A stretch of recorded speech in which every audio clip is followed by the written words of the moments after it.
Bonsoir à tous, ici Angelo pour une nouvelle vidéo. J'en profite parce que je vais être assez occupé pendant les prochains jours, voire peut-être une semaine, 10 jours, 2 semaines. Donc vu que j'ai un petit peu de temps maintenant, j'en profite pour faire une troisième vidéo par rapport à la projection astrale et par rapport à un récit de projection astrale, afin que voilà, vous ayez un petit peu de choses à regarder et sur lesquelles réfléchir pendant que je serai un petit peu indisponible ensuite, à compter de demain. Donc, cette aventure astrale s'est déroulée tout simplement la nuit dernière, ou si vous préférez, ce matin. Ce matin, à 4h30 du matin, je me suis réveillé. J'ai décidé de m'allonger à nouveau pour me projeter dans l'astral. Et s'en sont suivies une quinzaine de projections. Alors, pourquoi une quinzaine de projections? Au minimum, une quinzaine de projections. On va dire une quinzaine de projections astrales, parce que je n'avais de cesse de me projeter dans l'astral, d'y rester un certain temps, et puis de revenir, comme si je perdais mon focus. Et lorsque cela se produisait, ce que je faisais, c'est que je me concentrais pour pouvoir repartir à nouveau. Et en gros, j'ai fait un peu le yo-yo comme ça 15 fois de suite. Lorsque je suis définitivement, lorsqu'en tout cas l'expérience s'est arrêtée définitivement, j'ai regardé ma montre et il était 5h30, donc en gros, je me suis projeté pendant une bonne heure. Alors évidemment, je ne vais pas relater les 15 expériences, même si je suis certain que parmi vous, il y en a qui adoreraient ça, mais ça ferait une vidéo qui durerait bien trop longtemps. Je vais me concentrer sur, on va dire, la dernière, puisque la dernière projection astrale m'a fait atterrir dans un endroit assez intéressant. Je vais pas, comment dire, briser le mystère maintenant. Donc, commençons. Je me retrouve dans une ville, alors pour le coup, assez folklore, assez kitsch, assez... les énergies de cette ville étaient extrêmement lourdes, extrêmement, on va dire, stressantes, extrêmement chaotiques. Pour ceux qui sont parisiens, imaginez un quartier comme Barbès. Voilà, ça vous donne un peu une idée. Donc un quartier, donc on va dire une ville qui fourmille de gens, euh, des êtres d'apparence humanoïde, humaine même, je vais même dire humaine. Oui, oui, absolument humain. Des humains, mais des énergies lourdes, un peu glauques. Quand je dis glauque, je n'entends pas au sens dangereuse. J'entends, je ne sais pas, oppressante. Et vous saurez à la fin pourquoi. Oppressante, très électrique, très chargée. Donc me voilà dans cette ville à déambuler. Et au bout d'un moment, bon, m'ennuyant un petit peu, j'indique à l'univers que je souhaite avoir un peu de fun. Donc je dis, allez, s'il vous plaît, faites que cette expérience soit fun. Et là, je tourne la tête. Tout ce que je vous dis est sincère. Là, je tourne la tête et je vois une boîte de nuit. Je me dis, ah, ça c'est intéressant. Allons dans la discothèque. J'entre dans la boîte de nuit. Et là, c'est une espèce de... Oh, qu'est-ce que c'était kitsch. C'est difficile, vous savez, de mettre des mots sur des sensations, sur des choses qui ne sont pas humaines, enfin, qui ne sont pas terrestres. C'est très difficile de mettre des mots. Mais une espèce, ouais, de boîte de nuit, un peu, voilà, avec des néons, des flashs. Alors cette fois, je ne vais pas dire rouge Amsterdam, ça m'a valu un commentaire à l'occasion de la vidéo précédente, mais ouais, des néons un peu roses, un peu bleus, fluo, enfin bon, ce genre d'ambiance. Et j'arrive dans cette boîte de nuit, assez excité de voir un petit peu ce qui pourrait s'y dérouler. Et là, au bout d'un moment, je vois une espèce d'Elvis Presley. Un mélange de Elvis Presley et John Travolta. Euh, un gars avec la banane d'Elvis, mais habillé comme John Travolta dans la fièvre du samedi soir, habillé en blanc. Et le voilà arrivé, et le voilà commencer à faire des pas de danse, et évidemment plein de groupies autour, qui évidemment applaudissent et poussent des cris. Et je me dis, ah bah effectivement, ouais, c'est fun. Il est bien cet endroit. Bon, le type complètement kitsch, hein, genre sorti des années 70. Mais enfin bon. Et puis, suite à ça, encore maintenant, je ne sais même pas pourquoi j'ai fait ça. Suite à ça, me voilà sur le dance floor en train de bouger mes fesses au rythme de la musique humanoïde. Ne me demandez pas pourquoi j'ai fait ça, je ne sais pas. Bon, c'est comme ça. Ça a été instinctif.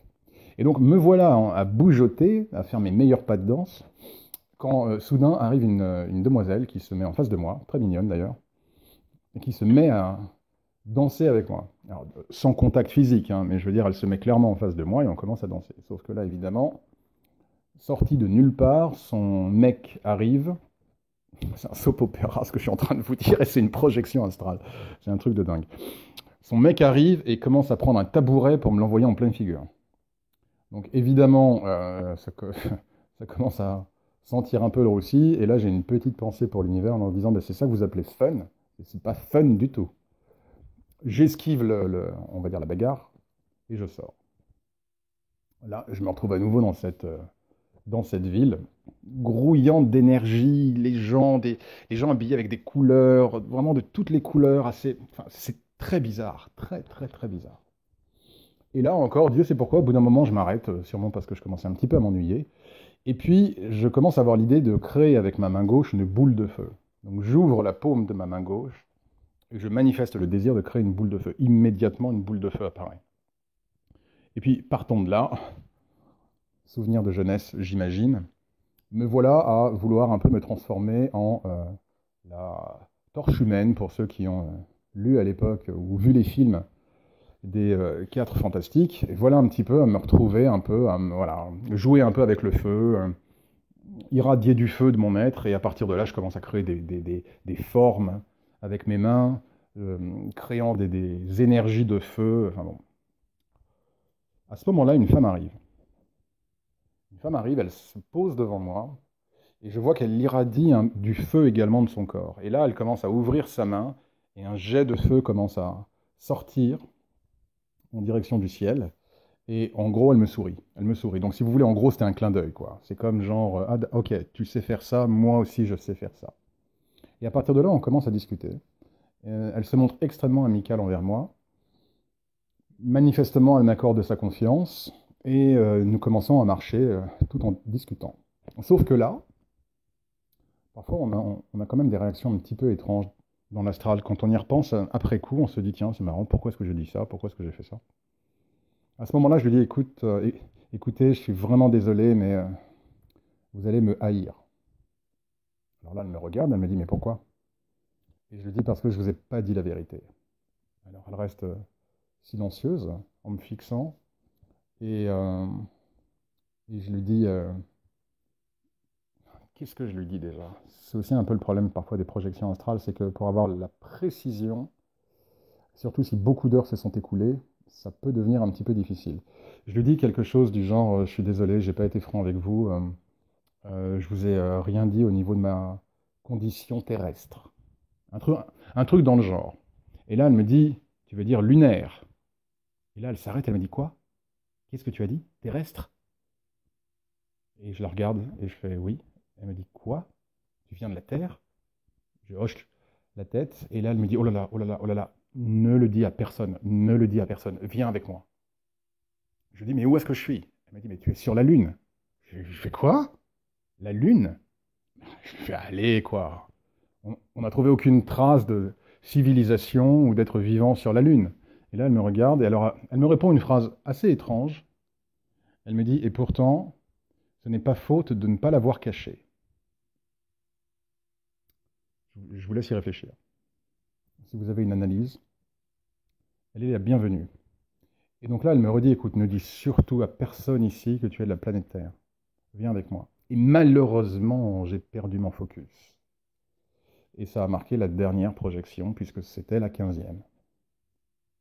Alors, où est-ce qu'elle voulait m'emmener? Je ne le saurais pas. Je ne dis pas je ne le saurai jamais. Parce que si je décide de me projeter sur la Lune et que je demande à la voir à nouveau, avec un peu de chance, j'y parviendrai. Donc, je ne dirais pas que je ne la reverrai jamais. Mais en tout cas, pour l'instant, je ne sais pas où est-ce qu'elle envisageait de m'amener. Je ne sais pas ce qu'elle voulait me montrer. Je ne sais pas ce qu'elle voulait me dire. Mais voilà, je laisse en tout cas cette petite aventure à votre réflexion, puisque manifestement la Lune est habitée. Alors, je ne suis pas trop fan des théories conspirationnistes, j'ai pas beaucoup lu cela. Je crois savoir qu'il y a un mouvement de pensée qui indique qu'effectivement, tout ce qui concerne la Lune, c'est du pipeau, on nous ment, on nous a menti, on nous cache des choses, qu'en réalité les gouvernants savent que la Lune est habitée, qu'il y a même des êtres de la Lune qui sont dans certains lieux gardés secrets sur Terre. Enfin bon, je ne pourrais pas vous dire si ces histoires sont vraies. La seule chose que je puisse vous dire, c'est que la projection astrale de ce matin s'est déroulée sur la Lune et que, si tel est bien le cas, oui, la Lune est habitée.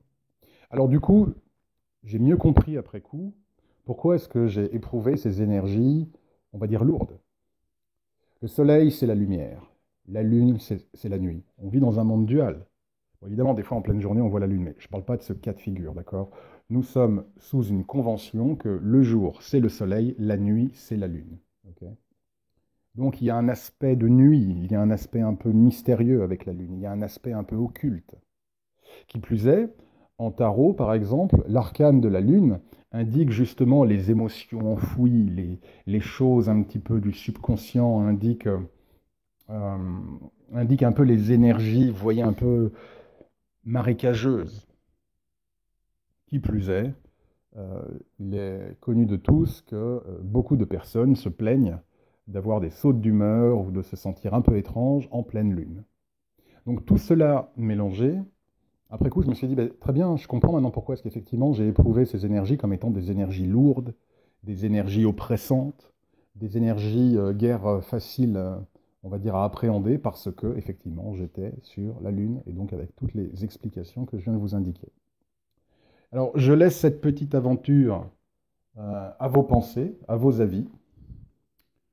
Euh, Si vous avez des commentaires, si vous avez des analyses, surtout, n'hésitez pas. Alors, je ne vous cache pas qu'aujourd'hui, j'ai passé un petit peu de temps, du coup, à me renseigner un petit peu.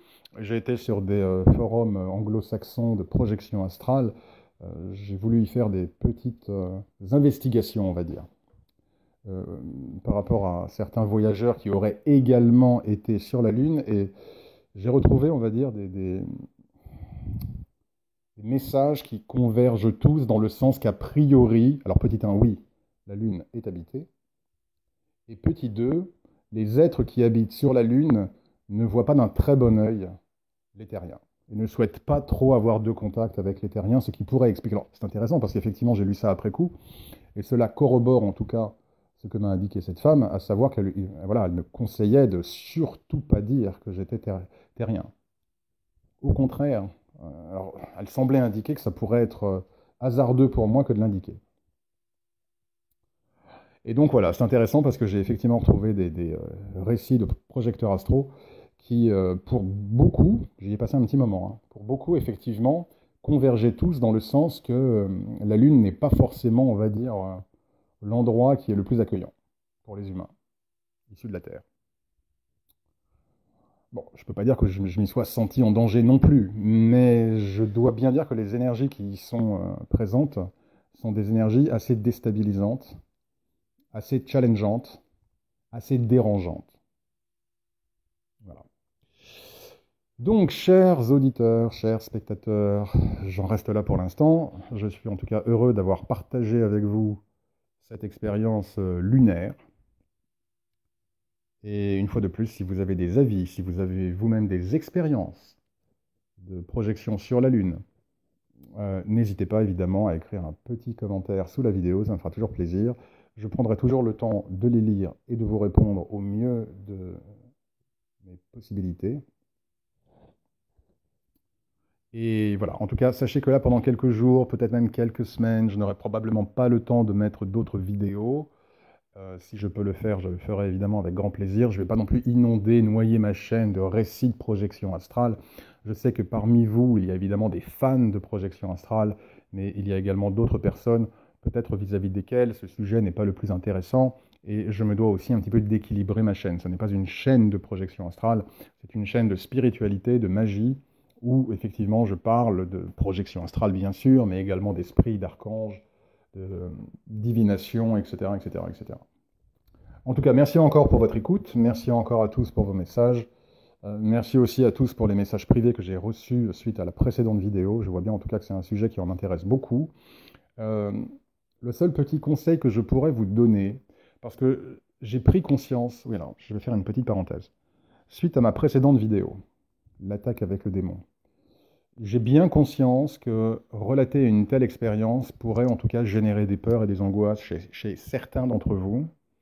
Alors que ces peurs et ces angoisses ne soient pas démesurées, l'expérience que j'ai indiquée hier n'est pas une expérience commune, mais cela indique qu'effectivement, comme je l'ai toujours indiqué, dans l'astral, c'est un peu comme sur Terre. Il y a des gentils, il y a des méchants, il y a des endroits bien, il y a des endroits pas bien, etc., etc., etc. Donc si vous avez la moindre appréhension, la moindre peur, effectivement, n'y allez pas. Parce que même si vous n'étiez pas destiné à aller dans ces endroits, le simple fait d'avoir des peurs et de vous projeter dans l'astral, à supposer bien évidemment que vous y parveniez, le simple fait d'avoir ces peurs va en gros altérer votre projection et les peurs que vous avez vont se manifester. Maintenant, en soi, la projection astrale n'est pas dangereuse. Mais j'ai bien eu conscience après coup, après avoir posté la vidéo ce matin, ou hier, je ne sais plus, j'ai bien en tout cas eu conscience que cela pouvait peut-être, on va dire, développer davantage les peurs que certains ont.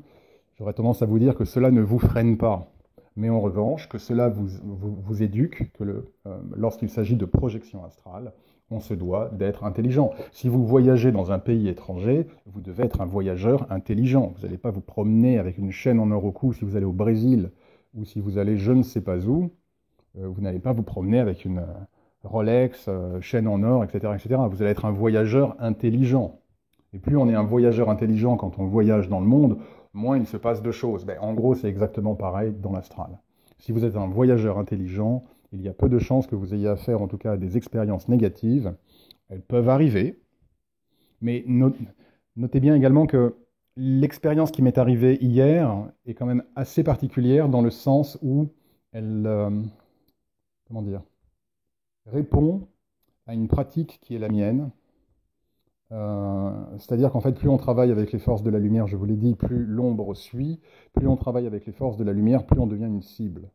Donc que mon exemple, que mon cas, ne vous fasse pas, vous, qui n'êtes peut-être pas engagé de manière aussi profonde sur le chemin spirituel, et particulièrement le chemin spirituel lumineux, que mon expérience ne vous démotive pas, ne vous effraie pas.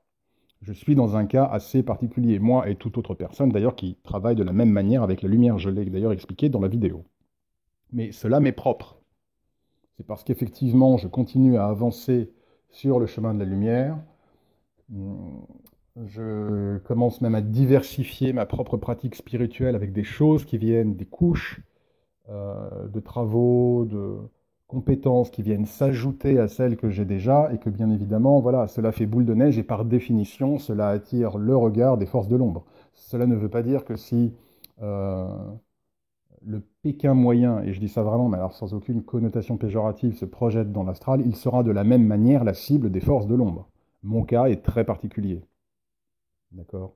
Donc vraiment, je tiens à le dire, que la vidéo précédente ne développe pas outre mesure des angoisses et des peurs que vous pourriez avoir par rapport à la projection astrale, parce que la projection astrale est quelque chose d'extraordinaire, et que si je dois faire la somme de toutes les expériences qui ont été les miennes depuis le début, les expériences comme hier, très sincèrement, elles sont marginales, résiduelles. Voilà en tout cas ce que j'avais à vous dire. Merci encore à tous pour votre attention. Merci pour vos messages et pour votre fidélité.